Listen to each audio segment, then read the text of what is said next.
हमने जो हमारा डो था उसके अंदर फिलिंग फिल करके और उसको ये शेप दे दी है पोर्क्यूपाइन की। तो जहाँ जिसके भी सामने आप इसको सर्व करेंगे आपकी बल्ले बल्ले हो जाएगी, वाह वाह हो जाएगा। बहुत ही यूनिक रेसिपी है। देखिए स्टफिंग इसके अंदर बहुत अच्छे से स्टफ्ड है और इसका शेल भी बहुत कुरकुरा है, बहुत खस्ता है। तो ये बहुत ही अच्छी बनी है। मैंने एक टेस्ट करी, खाने में भी इसके अंदर शुगर बिल्कुल अप्रोप्रिएट है, आप इसी प्रोपोर्शन पे शुगर डालें। हाय, वेलकम टू देसी कुकिंग नेटवर्क। आज जो रेसिपी मैं आप लोगों के लिए लेकर आई हूँ वो सकरात स्पेशल तिल के डम्पलिंग्स हैं। बहुत ही डिलीशियस, बहुत ही ऑसम ये मिठाई है। बनानी बहुत सिंपल है और बहुत इंटरेस्टिंग रहेगा इसको बनाना। एक बार आपने ये मिठाई बना ली तो आप हर बार इस मिठाई को बनाना पसंद करेंगे। ये इतनी डिलीशियस, इतनी टेस्टी बनके ये तैयार होती है और एक यूनिक मिठाई है जो आपने इससे पहले कभी नहीं खाई होगी। तो चलिए फिर इसको बनाना शुरू करते हैं। सबसे पहले हम इसके शेल को बनाने के लिए उसके ऊपर वर्क करेंगे। 1 कप आटा लिया है, 1 कप मैदा, 1/4 टीस्पून नमक, 1/4 कप घी। घी को अच्छे से रब कर करके आटे और मैदा के साथ मिक्स करेंगे। तो मैं 1-2 मिनट तक इसी तरीके से इसको रब करूंगी। और देखिए जब हाथ खोलते हैं तो इस तरीके से सारा सिमटा हुआ होता है, इसका मतलब कि घी अच्छे से आटे में लग गया है। इसको मोयन कहते हैं। तो चलिए अब इसके अंदर हम पानी ऐड करेंगे। तो उससे पहले ये मैंने 1 छोटी चम्मच गुलाब जल का लिया है जिसको रोज वाटर कहते हैं। इससे बड़ी अच्छी खुशबू आती है। इसको अच्छे से मिक्स कर देंगे। आधा कप पानी लिया है। पानी धीरे धीरे करके ऐड करेंगे और जितना रिक्वायर्ड होगा उतना ही पानी ऐड करेंगे। इसका डो रोटी के डो से थोड़ा सा सख्त होता है। जैसा पूरी का डो होता है उस तरीके का डो हमको लगाना है। ये डो हमने लगाकर तैयार कर लिया है। आधा घंटे के लिए रेस्ट करने के लिए रख देंगे जिससे कि इसके ग्रेन्स अच्छे से फूल जाए। नेक्स्ट स्टेप हम इसकी फिलिंग के ऊपर वर्क करेंगे। मीडियम पर है, तिल भुनेंगे। ये 60 ग्राम्स तिल है जो कि आधा कप तिल के बराबर है। तिल को हम 4 मिनट तक मीडियम फ्लेम पर भुनेंगे। उसके बाद फ्लेम को लो कर देंगे और 2 मिनट तक लो फ्लेम पर भुनेंगे। तिल को बहुत सही टेम्परेचर पे और सही टाइम के लिए भूनना बहुत जरूरी है। अगर ये कच्चे रह जाते हैं तो भी इनमें अच्छा टेस्ट नहीं आता और ज्यादा भुन जाते हैं तो भी इनमें कड़वाहट आ जाती है। तिल को मीडियम फ्लेम पर भूनते हुए पूरे 4 मिनट हो गए हैं। अब हम फ्लेम को लो कर लेंगे। देखिए तिल का कलर चेंज हो गया है और ये पफ्ड अप भी लगने लग गए हैं, हल्के हल्के फूले हुए हो गए हैं। अब हम फ्लेम ऑफ कर लेंगे और इनको दूसरे कंटेनर में ट्रांसफर कर लेंगे। ये मैंने कोकोनट फ्लेक्स लिए हैं 15 ग्राम। फ्लेम हमारी लो पर है। कोकोनट फ्लेक्स भुन गए हैं। हल्का हल्का इनका कलर चेंज होना स्टार्ट ही हुआ है। बस हम और ज्यादा इनको नहीं भुनेंगे। 1/2 टीस्पून के जितना मैं इसमें घी डाल देती हूँ। 15 ग्राम बादाम लिए हैं जिनको मैंने मोटा मोटा तोड़ लिया है। लो टू मीडियम फ्लेम पे भूनूंगी क्योंकि बादाम थोड़े मोटे होते हैं और इनको भुनने में थोड़ा टाइम लगता है। तो मैंने सबसे पहले बादाम पैन में डाले हैं। अब मैं इनके अंदर 15 ग्राम अखरोट टूटे हुए, 15 ग्राम काजू टूटे हुए। तो हमने काजू, बादाम और अखरोट तीनों 15-15 ग्राम लिए हैं। इन सबको हम भूनेंगे मीडियम टू लो फ्लेम पर। मैंने कोकोनट फ्लेक्स भी 15 ग्राम लिए थे। तो ये चारों का वजन 60 ग्राम होता है।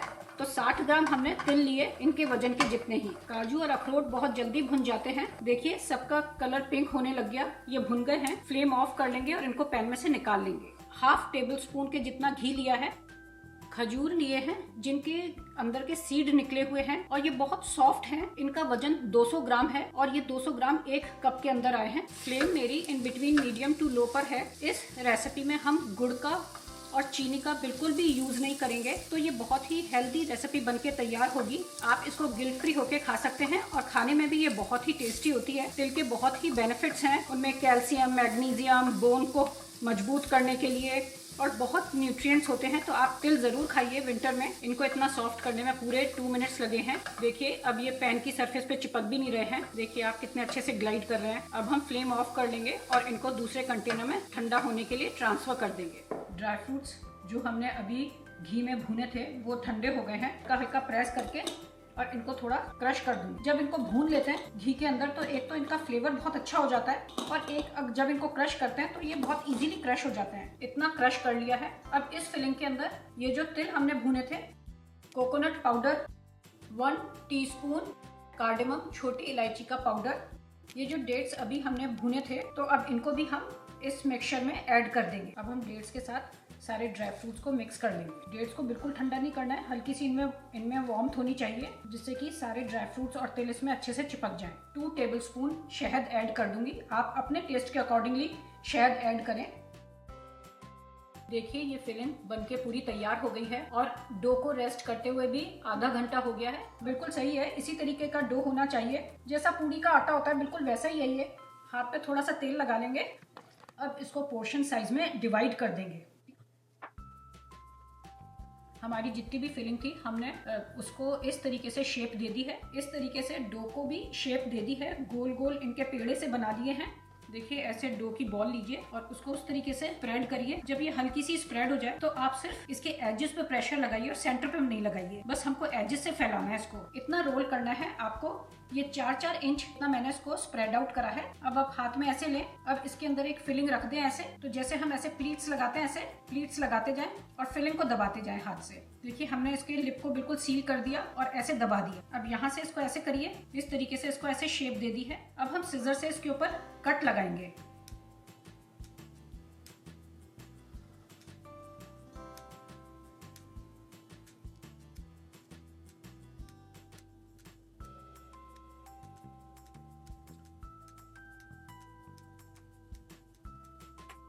ये देखिए इस तरीके से इसकी ये शेप बन गई है। मैं आपको एक और बना के दिखाती हूँ। देखिए हमने इसको ऐसे स्प्रेड आउट कर लिया। सेंटर से ये मोटी है, फूली हुई है। अब हमने देखिए इसको हमने इस तरह की कटोरी की शेप दे दी है। अब इसके अंदर हम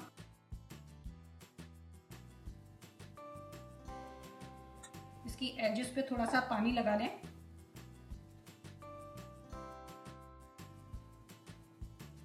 देखिए कितनी अच्छी शेप हो गई है। अब इसको हम सिजर से काटेंगे।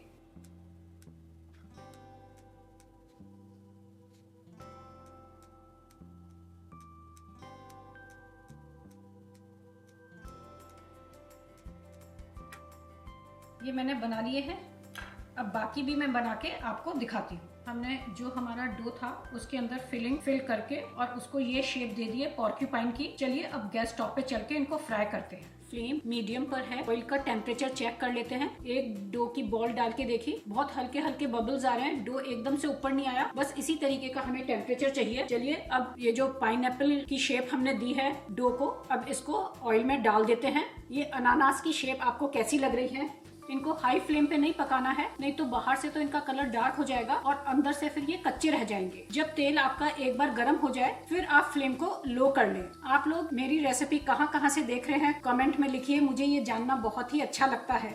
ये इतने टेस्टी, इतने अच्छे बन के तैयार होते हैं कि अगर आप अपने बच्चों को देंगे तो वो इसको मांग मांग के खाएंगे और ढूंढ ढूंढ कर खाएंगे। उन बच्चों को तो ये बहुत ही पसंद आने वाली है। ये एक यूनिक रेसिपी है जो मैंने क्रिएट करी है। मुझे अभी इसका नाम समझ में नहीं आ रहा। आप लोग सजेस्ट करिए कि मुझे इसका क्या नाम रखना चाहिए। खाना सिर्फ टेस्ट में ही अच्छा नहीं होना चाहिए, देखने में भी अच्छा होना चाहिए। जब आप इसको बनाएंगे तो जहाँ जिसके भी सामने आप इसको सर्व करेंगे आपकी बल्ले बल्ले हो जाएगी, वाह वाह हो जाएगा। इनको फ्राई होते हुए पूरे 8 मिनट्स हो गए हैं। मैंने इनको थ्रू आउट लो फ्लेम पर फ्राई किया है। अब ये बिल्कुल अच्छे से फ्राई हो गए हैं। अब हम इनको पैन में से निकाल लेंगे। देखिए इनका कितना अच्छा लाइट गोल्डन ब्राउन कलर आया है। पैन में से निकालने के बाद भी इनकी हीटिंग प्रोसेस कंटिन्यूड रहेगी और इनका कलर हल्का सा और डार्क हो जाएगा। चलिए अब मैं एक और बैच आपको फ्राई करके दिखाती हूँ।